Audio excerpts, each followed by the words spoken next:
இவதான் படத்தோட heroine June. இவளோட நிக் நேம் சேட்டர் பாக்ஸ். அந்த நிக் நேம் இவளுக்கு வரதுக்கு காரணம் இவன் சரியான வாயாடி. எப்ப பாரு ஏதாவது பேசிக்கிட்டே இருப்பா. இவளுக்கு இவங்க ஊர்ல மவுண்டன் பக்கம் இருக்க ஒரு அரண்மனை ரொம்பவே பிடிக்கும். இவளோட மிகப்பெரிய ஆசை இவ பெரிய பொண்ணானதும் இவளோட பார்ட்னர் கூட அந்த பேலஸ்ல டான்ஸ் ஆடணும். அந்த பேலஸ்க்கு முன்னாடி போயிட்டு இவளோட ஆசை எப்பதான் நிறைவேறுமோன்னு ஏக்கத்தோட பாத்துட்டு இருக்கா. அப்போ அந்த பேலஸ்குள்ள இருந்து கார்ல ஒரு ஜென்னோ லேடியோ வெளியே போறாங்க. அந்த ஜென் இவளோட அப்பா. இவ அவங்க அப்பா பேலஸ்குள்ள போயிட்டு வெளியே வந்ததை பார்த்துட்டு ரொம்பவே சந்தோஷப்படுறா. வீட்டுக்கு போயிட்டு அவங்க அம்மா கிட்ட இவ அந்த பேலஸ்ல இவங்க அப்பாவை பார்த்ததை சொல்றா. அவங்க அம்மா இவ பார்த்த விஷயத்த மறந்துடணும், இனிமேல் அந்த விஷயத்த யார்கிட்டயும் சொல்லக்கூடாதுன்னு சொல்றாங்க. ஜூனோட அப்பா அம்மாக்கு டிவோர்ஸ் ஆயிடுச்சு போல. இவ கார்ல இவ அப்பா கூட பார்த்த லேடியை தான் அவங்க மேரேஜ் பண்ணிக்க போறாங்க போல. வீட்டை காலி பண்ணிட்டு போறாங்க. ஜூனுக்கு அவர் எதுக்காக வீட்டை விட்டு போறாருன்றது தெரியல. அவங்க அப்பா அம்மாக்குள்ளதான் ஃபைட் நினைச்சிட்டு இவ ரெண்டு பேத்தையும் சமாதானப்படுத்தி வைக்கிறேன், அவளை விட்டுட்டு போக வேண்டாம்னு அல்றா. அவளோட அப்பா அவர் எதுக்காக வீட்டு விட்டு போறாருன்றது இவளுக்கு சொன்னாலும் புரியாதுன்றதுக்காக இவ ரொம்பவே பேசிட்டே இருக்கனாலதான் வீட்டை விட்டு போறேன்னு சொல்றாரு. ஜூனுக்கு அதை கேட்டதுமே ரொம்பவே கஷ்டமாயிடுது. சோகமா ஒரு இடத்துக்கு போயிட்டு ஃபீல் பண்ணிட்டு இருக்கா. அப்ப இவளுக்கு முன்னாடி ஒரு மேஜிக்கல் எக் வருது. அது இவ பேசிட்டே இருக்கனாலதான் இவளை விட்டு எல்லாரும் போறாங்கன்னு. இவ இதுக்கப்புறமா இப்படி பேசிட்டே இருந்தானா ஃபியூச்சர்லயும் இவ கூட யாருமே இருக்க மாட்டாங்களாம். அந்த மாதிரி எதுவுமே நடக்கவே கூடாதுன்னா இவளை இனிமேல் பேசவே கூடாதுன்னு சொல்லுது. ஜூன் இப்ப கொஞ்சம் பெரிய பொண்ணாயிட்டா. அவ ஆல்ரெடி அவளோட அப்பாவை பிரிஞ்சனால அந்த எக்ஸ் சொல்றதை கேட்க ஆரம்பிச்சுட்டா. இப்ப கம்ப்ளீட்டா யார்கிட்டயுமே பேசுறதே இல்ல. இவன் தான் படத்தோட ஹீரோ டக்குமி. ஸ்கூலுக்கு போயிட்டு இருக்கான். வழியில நிறைய முட்டைங்க உருண்டு வருது. அந்த எக்ஸ் எல்லாமே விஷஸ் நிறைவேற்றுற எக்ஸாம். நம்ம ஏதாச்சும் ஒரு விஷயம் நடக்கணும்னு அந்த முட்டையில சொல்லி அதை கட்டி வச்சோம்னா நம்ம எதிர்பார்த்ததை அப்படியே நடக்குமா. டக்குமி இந்த மாதிரி விஷயங்கள்லாம் இப்பதான் ஃபர்ஸ்ட் டைம் கேள்விப்படுறான். அவனும் ஜூனும் ஒரே கிளாஸ்ல தான் படிச்சுட்டு இருக்காங்க. அவங்களோட ஸ்கூல்ல நியூவா ஏதோ ஒரு ப்ரோக்ராம் நடக்க போதான். எல்லா ஃபெஸ்டிவல்ஸையும் கரெக்டா பாத்துக்கிறதுக்காக கமிட்டி மெம்பர்ஸ் தான் 4 பேர்த்த செலக்ட் பண்றாரு. டக்குமி, ஜூன், நட்சுகி, தசாக்கி இவங்க 4 பேர் தான் படத்தோட முக்கியமான கதாபாத்திரங்கள். டக்குமியும் நட்சுகியும் ஆல்ரெடி ஜூனியர் ஸ்கூல்ல ஒன்னா படிச்சவங்க. இப்ப அவங்க ஃப்ரெண்ட்ஸா இல்ல. தாசாக்கி அவங்க ஸ்கூல் பேஸ்பால் டீமோட கேப்டன். இப்ப அவனுக்கு கை பிராக்சரா இருக்கனால அவனோட கேப்டன்ஷிப் அவனை விட்டு போயிடுச்சு. இவங்க 4 பேத்துக்குமே கமிட்டி மெம்பர்ஸா இருக்கிறதுல சுத்தமா விருப்பமே இல்ல. எல்லாரும் அவங்களால கமிட்டில மெம்பரா இருக்க முடியாதுன்னு சொல்றாங்க. ஜூனும் அவளால இருக்க முடியாதுன்றத சொல்றா. அவ ஃபர்ஸ்ட் டைம் பேசுறதையே அப்பதான் அவங்க கிளாஸ்ல இருக்க எல்லாருமே கேக்குறாங்க. அவளால பேசவும் முடியும்ன்றத அப்பதான் எல்லாரும் தெரிஞ்சுக்கிறாங்க. தசாக்கி அவங்க கமிட்டி மெம்பர்ல இருக்க நட்சுகி மேல ரொம்ப நல்லா ஒன் சைட் லவ்ல இருக்கான். இப்போ அவங்க எல்லாரும் ஒன்னா கமிட்டில இருந்தாங்கன்னா அவ கூட இவன் இன்னும் க்ளோஸ் ஆகலாம். அப்படி அவன் கமிட்டில நிறைய இம்பார்ட்டன்ஸ் கொடுக்க ஆரம்பிச்சிட்டானா இவனால பேஸ்பால கான்சென்ட்ரேட் பண்ண முடியாது. ஆல்ரெடி இவனோட கேப்டன்ஷிப் வரை இவனை விட்டு போயிடுச்சு. என்ன பண்றதுன்ற ஒரு குழப்பத்துல இருக்கான். அந்த சைடு டக்குமியும் அவனால கமிட்டி மெம்பரா இருக்க முடியாதுன்றத அவன் சார் கிட்ட சொல்றதுக்காக அவரோட ரூமுக்கு போறான். சார் ரூம்ல இல்ல, அவரோட ரூம்ல இருக்க இன்ஸ்ட்ருமெண்ட்ஸ் எல்லாம் எடுத்து பிளே பண்ணிட்டு இருக்கான். அப்போ கரெக்டா ஜூனும் அவளாலையும் கமிட்டில மெம்பரா இருக்க முடியாதுன்றத அவர் சார் கிட்ட சொல்றதுக்காக ரூமுக்கு போறா. தக்குமி ரூம்குள்ள அவன் காலையில பார்த்த எக்ஸ பத்தி அங்க இருக்க இன்ஸ்ட்ருமெண்ட்ஸை வச்சு ஒரு பாட்டா பாடிட்டு இருக்கான். அதை கேட்டதும் ஜூனுக்கு ஏதோ புதுசா ஃபீல் ஆகுது. கரெக்டா அவங்களோட சார் வந்துடுறாரு. ஜூன் அவர்கிட்ட அவளால மெம்பரா இருக்க முடியாதுன்னு சொல்லிட்டு அங்க இருந்து ஓடிடுறா. அவங்களோட சார் இவங்க யாருமே கமிட்டில மெம்பரா இல்லைன்னா வேற யாராவது நேம கொடுத்துட்டு இவங்கள ரிலீவ் ஆயிக்க சொல்றாரு. தக்குமியோட பாட்டை அவரும் கேட்டிருப்பாரு. அவங்களுக்கு ஒரு ஐடியா கொடுக்குறாரு. நடக்க போற ஃபங்க்ஷன்ல இவனை ஒரு மியூசிக்கா ஆட் பண்ண சொல்றாரு. தக்குமி நான் மெம்பராவே இருக்க மாட்டேன்னு சொல்றேன், இவன் வேற என்ன மியூசிக் ஆட் பண்ண அதை பண்ணு இதை பண்ணுன்னு சொல்றாருன்னு ஒரு கடுப்புலயே வீட்டுக்கு போறான். இவனோட வீட்டுல ஜூனோட அம்மா இருக்காங்க. அவங்க ஒரு சேல்ஸ் உமன். இவனோட பாட்டி தாத்தா கிட்ட ஏதோ சேல் பண்றதுக்காக வந்திருக்காங்க. தக்குமி அவனோட பேரண்ட்ஸ் கூட இல்ல, அவனோட கிராண்ட் பேரண்ட்ஸ் தான் அவனை வளர்த்துட்டு இருக்காங்க. அவனோட பேரண்ட்ஸ் கூட இவனாலதான் பிரிஞ்சிருப்பாங்க. என்ன ரீசன்ன்றத அப்புறமா பாக்கலாம். இவனோட பாட்டி இவனும் ஜூனும் ஒரே ஸ்கூல்ல தான் படிக்கிறாங்க. அவளை பத்தி இவனுக்கு ஏதாவது தெரியுமான்னு கேக்குறாங்க. இவன் ஜூனுன்ற பேரை மட்டும்தான் கேள்விப்பட்டிருக்கேன், அவங்க யாரு எப்படி இருப்பாங்கன்னு எதுவுமே தெரியாதுன்னு அவங்க கிட்ட போய் சொல்லிடுறான். நெக்ஸ்ட் டே ஸ்கூல்ல இவங்களோட சார் என்ன மாதிரியெல்லாம் மியூசிக் பண்ணலாம் அவங்களோட ஃப்ரெண்ட்ஸ் கிட்ட எல்லாம் ஐடியா கேட்க சொல்றாரு. தக்குமி நட்சுகி 2 பேத்துக்கும் மியூசிக் பிளே பண்றதுல சுத்தமா விருப்பம் இல்ல. எப்படியாவது மியூசிக்க ஃபங்க்ஷன் அன்னைக்கு பிளே பண்ண விடாம பண்ணணும்னு பாக்குறாங்க. தக்குமி இவங்க 2 பேரும் மியூசிக் வேணான்னு பேசிட்டு வந்தப்ப ஜூனோட எக்ஸ்பிரஷன்ஸ் எல்லாம் எப்படி இருந்ததுன்றதை யோசிச்சு பாக்குறான். அப்புறமா ஜூன் கிட்ட உனக்கு கண்டிப்பா ஃபெஸ்டிவல் அன்னைக்கு மியூசிக் பிளே பண்ணணுமான்னு கேக்குறான். ஜூனுக்கு மியூசிக் பிளே பண்ணணும்னு ஆசையா இருக்கு. இவளோட வாழ்க்கை இவ சின்ன வயசுல எப்படி இருந்தா இப்பயே அப்படி பேசாம இருக்கா, அதுக்கு காரணம் என்னன்றதுதான் அவ ரிலீக்ஸ் அவங்களோட சாங்குக்கு பிளே பண்ணலாம்னு சொல்றா. ஜூனுக்கு ஒரு சாபமும் இருக்கு. இவள பேசக்கூடாதுன்னு சொன்னப்ப மீறி இவ பேசிட்டனா இவளுக்கு தாங்க முடியாத அளவு ஸ்டொமக் பெயின் வரணும்னு சாபம் கொடுத்திருக்கு. அதனாலதான் இவ யார்கிட்டயும் சுத்தமா பேசுறதே இல்ல. இவங்க மியூசிக்கான ஐடியா எல்லாத்தையும் இவ டக்குமிக்கு டெக்ஸ்ட் மூலமா சொல்றா. அவன் அதெல்லாம் கேட்டதும் இவளுக்கு பேசினாதான் வயிறு வலிக்கும், பேசாம இவ என்ன பேசணும்னு நினைக்கிறாளோ அதை பாட்டா பாட சொல்றான். இவளும் வீட்டுக்கு போயிட்டு அவன் சொன்ன மாதிரி ட்ரை பண்றா. இவளுக்கு சுத்தமா வயிறே வலிக்கல.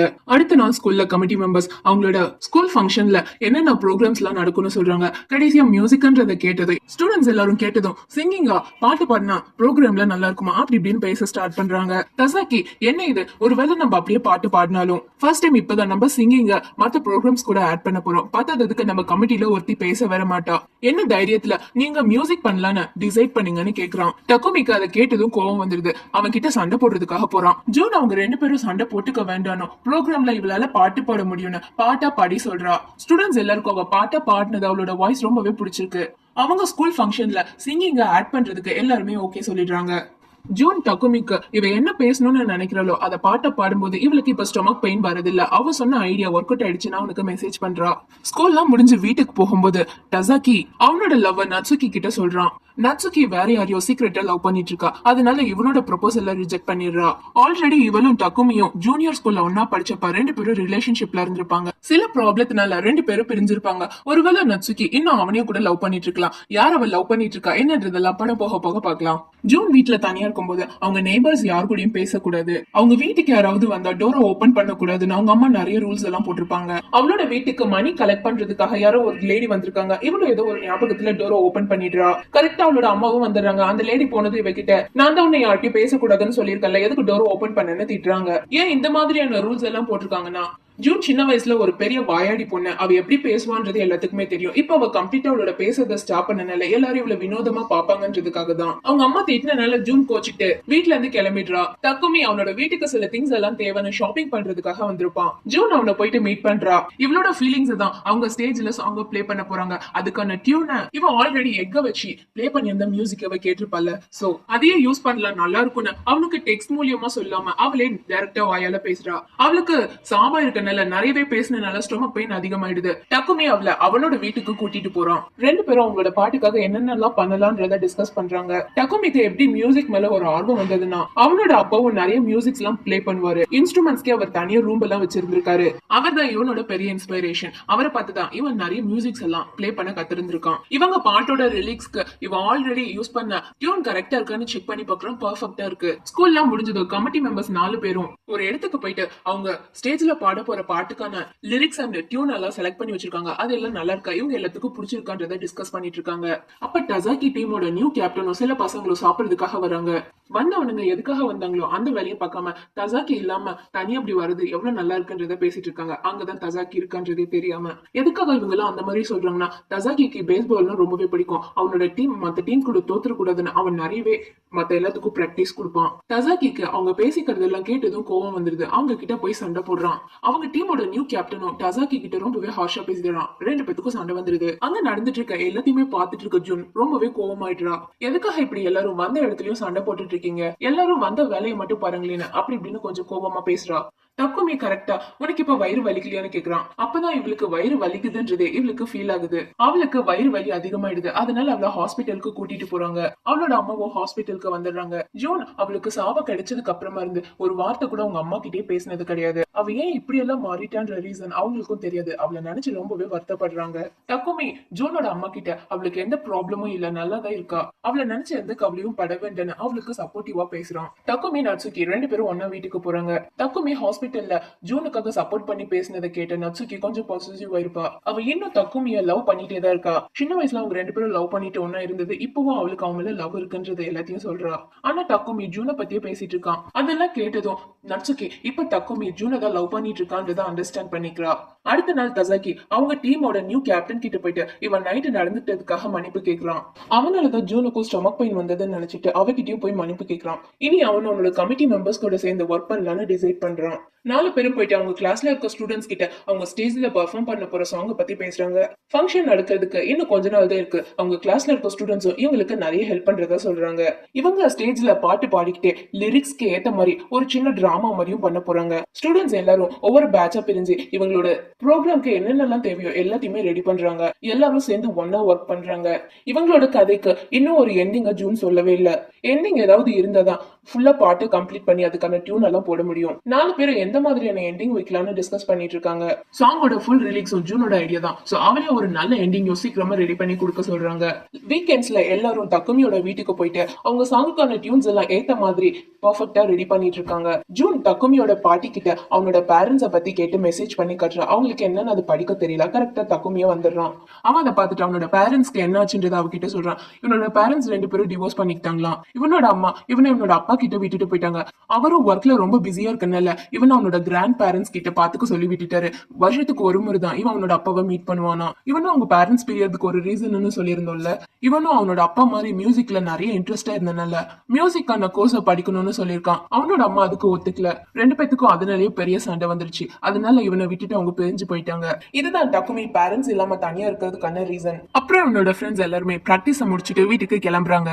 ஜூனும் தசாக்கியும் ஒன்னா வீட்டுக்கு போறாங்க. இப்ப அவனுக்கு அவனோட ஃபீலிங்ஸ் எல்லாம் ஜூன் மேல டர்ன் ஆயிடுச்சு. அவனுக்கே தெரியாம அவன் ஜூன் லவ் பண்ணிட்டு இருக்கான். அப்படியே டேஸும் போது எல்லாரும் அவங்களோட ஈவெண்ட்டுக்காக ரொம்பவே ஹார்ட் ஒர்க் பண்றாங்க. ஒரு நாள் எல்லாரும் அவங்களோட பாட்டுக்கான பிராக்டிஸ் எல்லாம் முடிச்சுட்டு அவங்க ஸ்டேஜ் எல்லாம் கிளீன் பண்ணிட்டு இருக்காங்க. அப்ப டக்குமியும் நட்சுக்கியும் ஒன்னா ஒர்க் பண்ணிட்டு இருக்காங்க. நட்சுக்கி இவன் ஜூனை லவ் பண்றான்றத தெரிஞ்சுக்கிட்டதுக்கு அப்புறமா இவன் கிட்ட ஒழுங்கா பேசுறதே இல்ல. டக்குமி அதை பத்தி அவகிட்ட கேக்குறான். நட்சுக்கி அவ இன்னும் அவனை லவ் பண்ணிட்டு இருக்கிறதாவும் அவனும் ஜூனும் லவ் பண்ணிட்டு இருக்கனால இவ அவனை அவாய்ட் பண்றதாவும் சொல்றான். அவன் நினைச்சிட்டு இருக்க மாதிரி டக்குமி ஜூனை லவ் பண்ணலையாம். அவன் அவகிட்ட ஃப்ரெண்ட்லியும் ரொம்ப கேரிங்கா இருக்கிறது அவளுக்கு நிறைய கஷ்டங்கள் இருக்கனால மட்டும்தானா. இப்பவும் அவனும் இவ்வளவு லவ் பண்ணிட்டு தான் இருக்கானா. இவங்க 2 பேரும் பேசிட்டு இருக்க எல்லாத்தையுமே ஜூன் கேட்டுறா. ஜூன் இவ்வளவு நாளா தக்குமி அவன் கிட்ட பழகுறத வச்சு அவன் இவ்வளவு லவ் பண்றேன்னு நினைச்சிட்டு இருக்கா. இவளும் அவனை லவ் பண்றா. இப்ப அவன் இவ்வளவு லவ் பண்ணலன்றது எல்லாத்தையுமே தெரிஞ்சுட்டதும் அவன் ரொம்பவே சேட் ஆயிடுறா. அடுத்த நாள் அவங்க ஸ்கூல்ல ஃபங்க்ஷன். இவங்க இவ்வளவு நாள் கஷ்டப்பட்டு பிராக்டிஸ் பண்ணதை இன்னைக்கு ஸ்டேஜ்ல எல்லாத்துக்கு முன்னாடியும் பெர்ஃபார்ம் பண்ண போறாங்க. ஜூன் ஸ்கூலுக்கே வரல. எல்லாரும் அவளுக்கு போன் பண்ண ட்ரை பண்றாங்க. அவளோட போன் ரீச் ஆகல. இவ ஸ்கூலுக்கு வரலன்றது கூட தெரியாம அவளோட அம்மா அவளோட ப்ரோக்ராம பாக்குறதுக்காக வந்திருக்காங்க. நிறைய பேர் அவங்களோட சிங்கிங் ப்ரோக்ராம பாக்கிறதுக்கு ரொம்பவே எக்ஸைட்டடா இருக்காங்க. தக்குமி ஜூனை கூட்டிட்டு வரதுக்குள்ள ப்ரோக்ராம் ஸ்டார்ட் ஆயிடுச்சுன்னா அவளோட ரோல நட்சுக்கிய பிளே பண்ண சொல்றான். இவன் பிளே பண்ண வேண்டிய டியூனையும் இவனோட ஃப்ரெண்ட போட சொல்லிட்டு ஜூனை தேடி கிளம்புறான். நிறைய இடத்துல அவளை தேடி பாக்குறான். எங்கேயுமே ஜூன் கிடைக்கல. கடைசியா ஜூன் ஒரு நாள் இவன் கிட்ட அவளோட பார்ட்னரோட அவங்க ஊர்ல இருக்க கோட்டையில டான்ஸ் ஆடணும்னு சொல்லியிருப்பா. ஒருவேளை இப்ப அங்க இருப்பாளுன்னு நினைச்சிட்டு அவளை தேடி போறான். இப்ப கோட்டை ஒரு பாலடைஞ்ச பங்களாவா தான் இருக்கு. சோ அவளை அங்க ஃபுல்லா தேடி பாக்குறான். அவ ஒரு ரூம்ல இருக்கா. ப்ரோக்ராம் ஸ்டார்ட் ஆக போது இவளுக்காக எல்லாரும் வெயிட் பண்ணிட்டு இருக்காங்கன்னு அவளை வர சொல்றான். ஜூன் அவளை லவ் பண்றதாவும் அவனும் நட்சுக்கியும் நைட்டு பேசிக்கிட்டு அதை கேட்டதும் இவளால அவங்க கூட சேர்ந்த ப்ரோக்ராம்ல கலந்துக்க முடியாதுன்னு அவன் கூட வரமாட்டேன்னு சொல்றான். இவளுக்கு வயிறு வலிக்க ஸ்டார்ட் ஆகுது. தக்குமி அவகிட்ட அவன் எப்படி பழகுனான்றத சொல்லி புரிய வைக்கிறான். அதுக்கப்புறம் அவ இவ்வளவு நாள் அவ பேசினானா அவளுக்கு ஸ்டொமக் பெயினா இருக்கு, இது ஒரு முட்டை கொடுத்த சாபம்ன்றது எல்லாமே இவளோட பிரம்மதான்னு சொல்றான். அவ அதிகமா பேசிட்டே இருக்கனாலதான் அவளோட அப்பா அவளை விட்டு பிரிஞ்சு போறேன்றதை கேட்ட ஜூன் இனிமேல் அவ யார்கிட்டயுமே பேசவே கூடாதுன்றது அவளே கற்பனையா உருவாக்கிக்கிட்டதுதான் மேஜிக்கல் எக். சப்போஸ் இவ பேசினா இவளுக்கு வயிறு வலிக்குதுன்னு நினைச்சது இவளோட கற்பனை தான். ஜூன் இவ்வளவு நாள் எப்படி ஒரு மூட நம்பிக்கையில அவ லைஃபையே ஸ்பாயில் பண்ணிட்டு இருந்திருக்கான்றதை ரியலைஸ் பண்றா. இவங்களோட ப்ரோக்ராம்ல கலந்துக்கிறதுக்காக 2 பேரும் திரும்பவும் ஸ்கூலுக்கு போறாங்க. அதுக்குள்ள ப்ரோக்ராம் ஸ்டார்ட் ஆயிடுச்சு. இவளோட ரோல நட்சுக்கி பிளே பண்ணிட்டு இருக்கா. அங்க நடக்கிற ஈவெண்ட்டை பார்க்கும்போது ஜூனோட அம்மாவும் அவ ஏன் இவ்வளவு நாள் பேசாம இப்படி எல்லாம் அமைதியா இருந்திருக்கான்றது எல்லாத்தையுமே தெரிஞ்சுக்கிறாங்க. என்னதான் ஜூனோட ரோல நட்சுக்கி பிளே பண்ணாலும் கதை ஜூனோடது. எப்படியோ அவ திரும்ப வருவான்னு அவ வந்ததும் அவங்களோட பாட்டை எப்படி எல்லாம் பாடணும்னு ஃபர்ஸ்ட் ரெடி பண்ணி வச்சிருப்பாங்க. ஜூன் போனதும் எல்லாரும் அதுக்கேத்த மாதிரி சேர்ந்து அவங்களோட பாட்டை பாடுறாங்க. ஃபங்க்ஷனுக்கு வந்திருக்க எல்லாத்துக்குமே இவங்களோட பாட்டு பிடிச்சிருக்கு. ஜூனா இப்ப ரொம்பவே ஃப்ரெஷ்ஷா புதுசா ஃபீல் பண்றா. சின்ன வயசுல புரிஞ்ச தக்குமி நட்சுக்கி 2 பேரும் திரும்பவும் ஒண்ணு சேர்ந்துடுறாங்க. தசாக்கியும் அவனுக்கு இப்ப ஜூன் மேல ஃபீலிங் இருக்குன்றத தெரிஞ்சுக்கிட்டு அவனோட லவ் ஜூன் கிட்ட சொல்றான். ஜூன் அதை கேட்டதும் சர்ப்ரைசிங் ஷாக் ஆகுறா. அவனோட லவ் அக்செப்ட் பண்ணிக்கிறாளா என்னன்றதெல்லாம் காட்ட மாட்டாங்க. ஒருவேளை அவளோட லைஃப்ல தசாக்கி கூட அவளோட பிரின்ஸா இருக்கலாம்.